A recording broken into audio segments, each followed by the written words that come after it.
Chicken কষা বানাবার জন্যে প্রথমে কড়াতে তেল দিয়ে নিলাম খানিকটা, তারপরে একটু চিনি দিলাম কালারটা আসার জন্যে।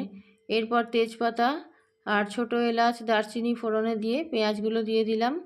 পেঁয়াজগুলো একটু লাল লাল হয়ে ভাজা হতে থাকলো, ততক্ষণে মশলাটা করে নিচ্ছি। আদা রসুন আর লঙ্কা পেস্ট করে নিলাম, দিয়ে মশলাটা তৈরি করে নিলাম।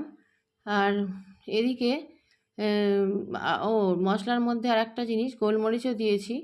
তারপরে পেঁয়াজটা একটু লাল লাল করে ভাজা হয়ে গেলে আমি মশলার পেস্টটা দিয়ে দিলাম, আর দিয়ে দিলাম টক দই, দিয়ে আর একটু দিলাম সানরাইজের কাশ্মীরি মির্চ পাউডার, কালারটা আর একটু ভালো লাল আসার জন্যে।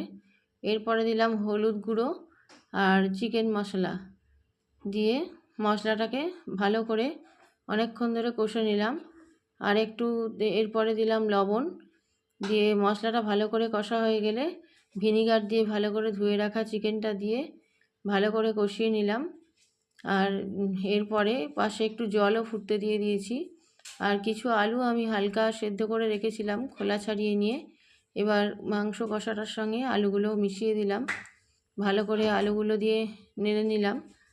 আলুগুলো দিয়ে কষা হয়ে গেলে এবার অল্প করে গরম জল দিয়ে বারে বারে জল দিয়ে মাংসটাকে কষিয়ে নিলাম ভালো করে।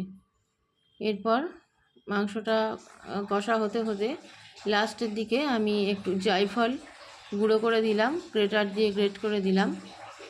আর দিলাম একটু গরম মশলা গুঁড়ো, লাস্টে হয়ে যাওয়ার সময় একটু গরম মশলা গুঁড়ো দিলাম। গরম মশলা গুঁড়ো দিয়ে ভালো করে মাংসটাকে নাড়াচাড়া করে নিলাম, যাতে গন্ধটা ভালো করে ভেতরে ঢুকে যায়।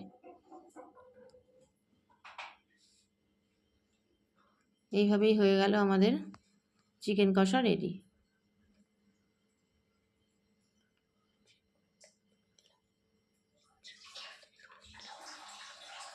চিকেন কষাটা এবার ভালো করে নাড়াচাড়া হয়ে গেলে খানিকক্ষণ রেখে দেওয়ার পরে আমি একটা বাটিতে তুলে সার্ভ করে নিলাম।